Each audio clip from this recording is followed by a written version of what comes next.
far back as I can remember, I have always been drawn to women's clothing. From a young age, I found myself sneaking into my mother's closet to try on her dresses and heels. It wasn't long before my family started to notice my affinity for feminine attire, and they were not pleased.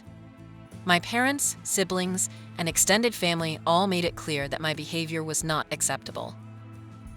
They scolded me, ridiculed me, and even went so far as to throw me out of the house when I refused to conform to their expectations of what a boy should be like.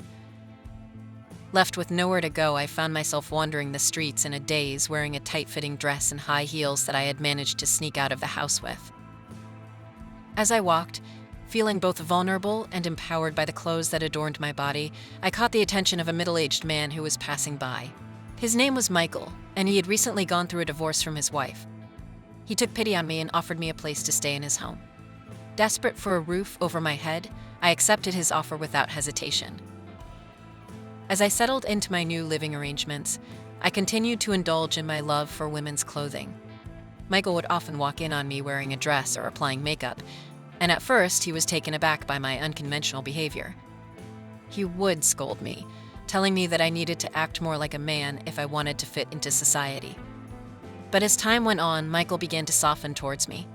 He saw the pain and confusion that I carried with me, and he realized that my desire to express myself as a woman was not something that I could simply switch off. Instead of chastising me, he began to offer me guidance and support. One day, Michael took me to a local salon and introduced me to a stylist who specialized in women's hair and makeup. Under their skilled hands, I was transformed into a vision of femininity. When I looked in the mirror, I saw a woman staring back at me, and tears of joy welled up in my eyes. From that moment on, Michael took it upon himself to help me fully embrace my identity as a woman. He taught me how to walk, talk, and dress like a lady.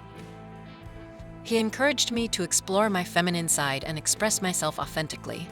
With Michael's unwavering love and support, I began to blossom into the woman that I had always longed to be. I reveled in the feel of silk against my skin, the click of heels on the pavement, and the admiring glances of strangers as I walked by. Eventually, our friendship blossomed into something more. Michael confessed his feelings for me, and I found myself falling in love with him in return. We decided to take the next step in our relationship and get married. As I stood before him on our wedding day, dressed in a beautiful white gown, I felt a sense of peace and fulfillment wash over me. I knew that I had found my soulmate in Michael, and that together we would navigate life's challenges and triumphs as a united front. Today, I am happily married to the man who helped me discover and embrace my true self. We live as husband and wife, with me fully embracing my role as a woman in every aspect of my life. And as I look back on my journey, I realize that sometimes, the most unexpected friendships can lead to the most profound transformations.